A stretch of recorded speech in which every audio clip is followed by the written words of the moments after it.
Vamos a temas económicos porque el día de ayer se ha conocido que desde el 1 de junio las entidades financieras del país han empezado a cobrar al usuario una comisión por transacciones en el exterior, en el uso de tarjetas de débito y de crédito y otro tipo de transacciones.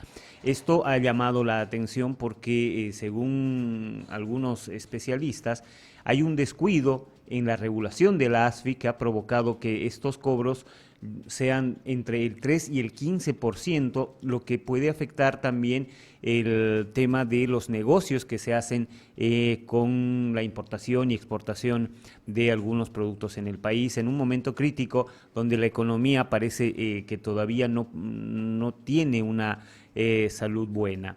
Estamos en comunicación en este momento con el gerente del Instituto Boliviano de Comercio Exterior, del IPSE, el licenciado Gary Rodríguez. Licenciado, yo le agradezco mucho por esta comunicación y le paso a preguntar, ¿cómo es esto? ¿Por qué se tiene que cobrar en este momento estas comisiones cuando antes no pasaba y el efecto que puede producirse por este tipo de comisiones que se han comenzado a cobrar? Muy buenos días, César. Gracias por la entrevista y un saludo cordial a su audiencia. Bueno, lo que estamos viendo hoy día, lo que hemos apreciado ayer en relación al tema de una comisión para pago con tarjetas de crédito, uso de tarjetas de débito en el exterior, tiene que ver también con el cobro de comisiones por transferencia de dólares al extranjero para efectos de transacciones internacionales.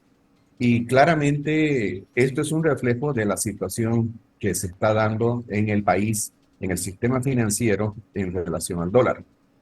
Cuando un bien en el mercado escasea, la consecuencia es la subida de precio. El tema para entender es perfectamente por qué esta subida de una comisión que siempre existió, César, eso hay que decirlo, siempre existió porque la comisión bancaria es parte del servicio que presta una entidad financiera a una empresa, a un particular para tal efecto. Pero ¿por qué ha subido el cobro de esta comisión? Para entender esto, decía, tenemos que ir a la regulación. El tipo de cambio en Bolivia, hasta el día de hoy, el oficial es 6,86 para la compra, 6,96 para la venta. Y la ASFI autoriza a los bancos, autoriza a las casas de cambio, o autorizaba a comprar en 6,85 y vender en 6,97 como máximo. Eso funcionó mientras hubo gran cantidad de dólares en el sistema. Y bueno, usted iba, recuérdese, hasta, podríamos decir, finales del año pasado, principios de este año, y en el banco compraba el dólar en cuánto, en 6,97. Y en el mercado paralelo lo comprábamos en 6,96. Así funcionaba el mercado. Pero ¿qué ocurre cuando empiezan a escasear los dólares? Ocurre que aparece un precio mayor en el mercado paralelo, que eso está vigente hoy día, y en el mercado financiero, vamos a llamar legalmente establecido y regulado, el dólar no ha subido de precio, sigue en 6,97. Sin embargo, cuando hay que hacer una transacción financiera, aumentó la comisión. ¿Por qué? Los bancos no pueden exceder del cobro del 6,97, tampoco las casas de cambio. Sin embargo, como los bancos están pagando más por los dólares que están recibiendo, entonces tienen que traducirlo en un aumento de la comisión. Y eso está permitido y eso es lo que está permitiendo, lo diremos así en gerundio, que siga funcionando el sistema, aunque ahora con un dólar que nos cuesta más. Bueno, lo propio está aconteciendo en lo que hace al uso de las tarjetas de crédito débito. Entonces, no es de extrañar esto que está pasando, pero sí deberíamos preocuparnos de que si queremos llegar a la situación de normalidad que teníamos hasta el año pasado, entonces hay que dar soluciones.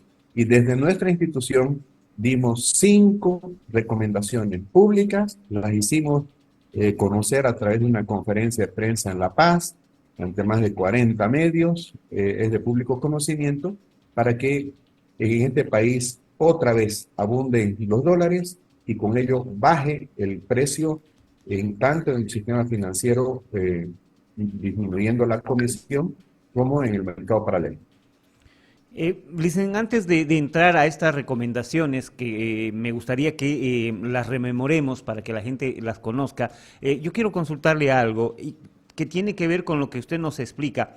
El hecho de no querer mover el tipo de cambio es lo que está afectando en este momento a estas comisiones, y estas comisiones, ¿cómo van a afectar a los negocios que tienen las empresas bolivianas en importación y exportación, y obviamente al mercado de la gente, del ciudadano que está a pie? Bien, a ver, el tipo de cambio es un macro precio, es el precio más importante de la economía de cualquier país, porque a través de ese nivel nos relacionamos con el mundo, a través del comercio exterior, tanto en bienes como de servicios. Si el dólar sube oficialmente, eso puede ocasionar inflación. Es obvio de que así ocurriría porque mucha gente relaciona el dólar y su poder adquisitivo a ese precio, a ese nivel, y lo traduce en los precios. Entonces, la preocupación en el gobierno de porque hay una baja inflación ha llevado a que el tipo de cambio en el país se maneje como un instrumento antiinflacionario. Y eso explica por qué desde noviembre del año 2011 el tipo de cambio oficial no se ha movido. Entonces es una puntualización importante para entender lo que está pasando. Si el tipo de cambio subiera, pues imagínense, eh, eso puede ocasionar una presión o una situación inflacionaria en el país, es lo que se está tratando de evitar. Ahora, para mantener el tipo de cambio fijo, lo que hay que hacer es sacrificar reservas. Y para que las reservas sean sostenibles en el Banco Central de Bolivia en el tiempo, lo que hay que hacer es irlas incrementando. Y ahí es donde nosotros íbamos con esas 5 propuestas que las podemos conversar. Diré antes de que el cobro de estas comisiones, que son totalmente razonables, porque nadie va a hacer un negocio para perder, y la banca juega un rol preponderante tanto en lo que hace al comercio, a las finanzas en lo interno, como en nuestra eh, labor, digamos, de importación y exportación a nivel internacional. Decía que este incremento del cobro de las comisiones encarece pues la importación porque encarece el dólar. De hecho, el dólar está más caro. Eso es lo que tenemos que llegar a entender. ¿Por qué está más caro el dólar que el 6,97 de antes? Porque no hay la suficiente cantidad, pese a que el Banco Central está haciendo esfuerzos. Escuchaba decir al ministro de Economía hace poquito que el Banco Central está entregando dinero a la banca a una razón de 100 millones de dólares, no me acuerdo el tiempo, pero creo que el presidente del Banco Central de Bolivia informó que entre el marzo y junio había entregado como 700 millones de dólares a la banca, pero eso es insuficiente. Tenemos que entender que solamente en términos de importación de bienes, no estoy hablando de servicios, solamente en importación de bienes, este país necesita 1.000 millones de dólares por mes para importar principalmente combustibles, insumos para la industria, para la agricultura, bienes de capital, equipos de transporte y bienes de consumo duradero o no duradero. Entonces, ¿cómo podemos prodigar esos dólares no solo para importar bienes, también para servicios, donde tenemos una balanza comercial deficitaria cada año por más de 1.000 millones de dólares? Bueno, si estamos viendo una situación donde el costo de importación se está aumentando y eso se va a empezar a reflejar, por ejemplo, en lo que son insumos veterinarios, en lo que son herbicidas, lo que son materias primas y también productos de consumo directo, ¿cómo podemos evitar? Aumentando la oferta. Es tan sencillo como es. Para que un producto baje en su precio en el mercado, tiene que aumentar su oferta. Nos pasa con el pollo, si el pollo está escaseando, sube de precio. Se aumenta la oferta de pollo, baja el precio. Bueno, el precio del dólar es el tipo de cambio. Si queremos mantenerlo fijo, tenemos que aumentar las reservas y para eso hay 5 formas de hacer. Esta pregunta antes, licenciado.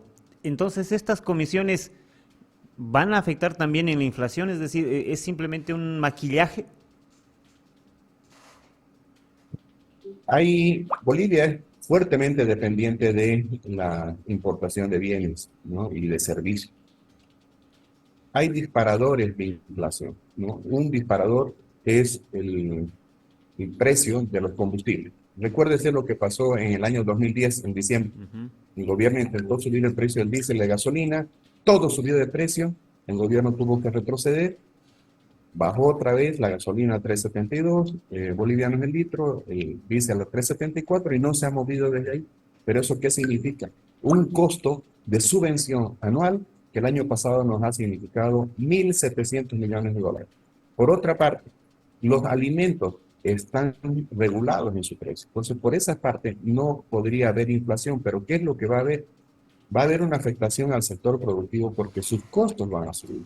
Si nosotros dependemos de las vacunas, dependemos de los plaguicidas, de los herbicidas, etcétera, para generar producción agrícola, los costos van a subir y si el precio está regulado, un precio justo que no se puede aumentar, entonces eso puede llegar en algún momento incluso a afectar la rentabilidad y la viabilidad de la producción. La solución, una vez más, reitero, para volver a la normalidad, es de que hayan más dólares disponibles en el mercado. Que retorne además la confianza a la gente en el boliviano, para que esa función de reserva de valor que tiene el dólar, que competía con el boliviano, vuelva a ser lo que era antes. Si la gente confía en el boliviano, no va a querer atesorar dólares, ¿no? Porque esto es lo que ha pasado desde el mes de marzo. Mucha gente se preocupó de que podía haber una devaluación y empezó a demandar para cambiar bolivianos en dólares. Amén de lo que son las necesidades normales para efectos de importación, también ha habido otro fenómeno de especulación previendo que el dólar pudiera subir en el futuro. Ahora sí, licenciado, le pido por favor, hagamos memoria, recordemos estas 5 recomendaciones, tomando en cuenta que más allá de los anuncios del Banco Central, del Ministerio de Economía, lo cierto es que no hay dólares. ¿Cómo se hace? ¿Qué proponen? A ver, hay dólares, pero no son suficientes. Por eso es que un poquito ha subido el dólar, 8% más o menos, que es lo que se refleja en la comisión. Si nosotros queremos que el dólar pueda bajar, hay que aumentar su oferta. Entonces nosotros sugerimos allá por el mes de marzo, ante la situación que veíamos y la preocupación que se estaba dando, 5 medidas. La primera que tenía que ver con la aprobación de créditos internacionales que ya estaban contratados, pero además otros créditos de efecto contingente, ¿no? El tema de la transformación de los derechos especiales de giro, por ejemplo, que teníamos con el Fondo Monetario Internacional, en dólares. ¿Para qué? Para que a través de esos créditos ingresen esos dólares y aumente la oferta en el Banco Central. Segundo, la aprobación de la llamada Ley del Oro, que en realidad era la Ley de Fortalecimiento de las Reservas Internacionales del Estado Nacional de Bolivia. Y ya se aprobó y también ya se reglamentó, pero con bastante dificultad y tiempo.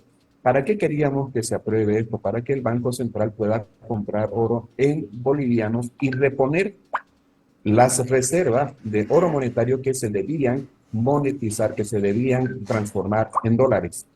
Con eso también aumentábamos la cantidad del acervo de dólares en el Banco Central. Cuarto, la eliminación del impuesto a las transacciones financieras. Este impuesto fenece a fines de año, tiene un plazo perentorio. Y lo que nosotros decimos es que se deje de castigar no solo al dólar, sino a las divisas en general, que deje de ser un elemento recaudador esto para que ayude a que hayan más bien depósitos en dólares en la banca. Y quinto, algo que no se ha hecho hasta ahora, como el ITF tampoco, que está en análisis su retiro, es de que el Banco Central pudiera emitir bonos en dólares. ¿Para qué? Para que una cantidad de esos dólares que están en la economía nacional y fuera del sistema puedan ser colocados en el Banco Central a un cierto plazo, 6 meses, un año, una tasa interesante, digamos, del 7%, en vez de que el país tenga que ir afuera a prestarse colocando bonos soberanos a tasas del 10, 13 o 15%. ¿No? Entonces, de esto algo se ha avanzado, todavía estamos esperando que hayan otras determinaciones. Llamamos a esto, César, shock financiero, y dijimos que en paralelo debemos generar un shock de confianza. ¿A través de qué? De una agenda público-privada que nos lleve a qué? A invertir más, producir más, exportar más y sustituir competitivamente importaciones. Esta es la solución estructural. La otra, de efecto paliativo, que nos da oxígeno como para tomar buenas determinaciones, para que lo que pase el día de mañana sea la consecuencia de hoy. Si solamente vamos a estar bicicleteando el problema hacia adelante, estamos solamente dando lugar a que una posible situación no deseada el día de mañana de una subida del tipo de cambio de forma definitiva se pueda dar. Pero si tomamos medidas de carácter estructural para ser un país que produzca más y exporte más, entonces sí podemos retornar a la situación de normalidad de antes. En este momento, desde el INE se ha confirmado que hay un déficit de 166 millones de dólares en la balanza, licenciado. ¿Esto cómo afecta al mercado boliviano, al ciudadano que va a ir al mercado a comprar lo que necesita para el día, para la semana? Bueno, ese dato tiene que ver con la diferencia entre lo que hemos exportado y lo que hemos importado en los primeros 5 meses del año. Y le voy a dar el dato de lo que pasó el año pasado. En el 2022, Bolivia importó 13.100 millones de dólares. ¿Ah? 13.100 millones de dólares. Esa es la magnitud de nuestra dependencia del mercado interno. 13.100 millones de dólares gastamos trayendo principalmente combustible por 4.300 millones de dólares de lubricante. Gastamos luego en insumos, bienes de capital, equipos de transporte. Entre estos 4 rubros significaba el 85% de la importación. Por lo tanto, quiere decir que importar para Bolivia es tremendamente importante, valga la redundancia. ¿Cómo se financiaron estos 13.100 millones de dólares sin afectar las reservas del Banco Central de Bolivia? Porque exportamos 13.600 millones de dólares y nos quedó un remanente de un poquito más de 500 millones de dólares. ¿No? Estoy hablando en números redondos. ¿Qué es lo que está pasando hoy día? En los primeros 5 meses del año, hemos exportado tengo el dato acá, hemos exportado 166 millones de dólares menos que lo que hemos importado. O sea, las importaciones están más altas que las exportaciones. Pero ¿qué pasaba el año pasado entre enero y mayo? Es ahí donde tenemos que compararnos y ver. Hasta el año pasado, en mayo, teníamos un superávit de 1.501 millones de dólares. Entonces, debemos preocuparnos, sí, pero sanamente. Preocuparnos para ocuparnos de tomar medidas que nos lleven a revertir este déficit. Porque eso significa que vamos a seguir presionando las reservas del Banco Central para financiar esas importaciones. Vamos a perder reservas. ¿Cómo le va a afectar al ciudadano de a pie esto? Claro, si la dinámica de perder reservas va a seguir en el tiempo y el dólar va a seguir alto, la comisión va a seguir alta, la importación se va a encarecer y eso obviamente puede ocasionar subida de precios en el mercado interno. ¿Y cómo podemos visionar la economía del país en los próximos meses de este año, del próximo año, tomando en cuenta estos síntomas que tenemos en este momento? Bueno, es una pregunta que siempre nos hacen a los economistas, ¿no? Hay eventos tan impredecibles, César, fíjese ahorita, por ejemplo, ¿no? En la víspera, Rusia dejó sin efecto el acuerdo que había firmado en julio con Ucrania para permitir la exportación de granos a través del Mar Negro. ¿Qué va a significar eso? Nadie sabía. Pero ¿qué va a significar eso? Que el precio del trigo, el precio del maíz va a subir. Nosotros somos importadores de trigo, somos importadores de harina, importadores de maíz. Ya por ahí tenemos una afectación. ¿Ah? Cuando nosotros podíamos ser exportadores de maíz como antes y también ser exportadores de trigo. Entonces la respuesta de lo que va a pasar tiene que ver con lo que nosotros vayamos a hacer, incluso en función de escenarios que son imprevisibles.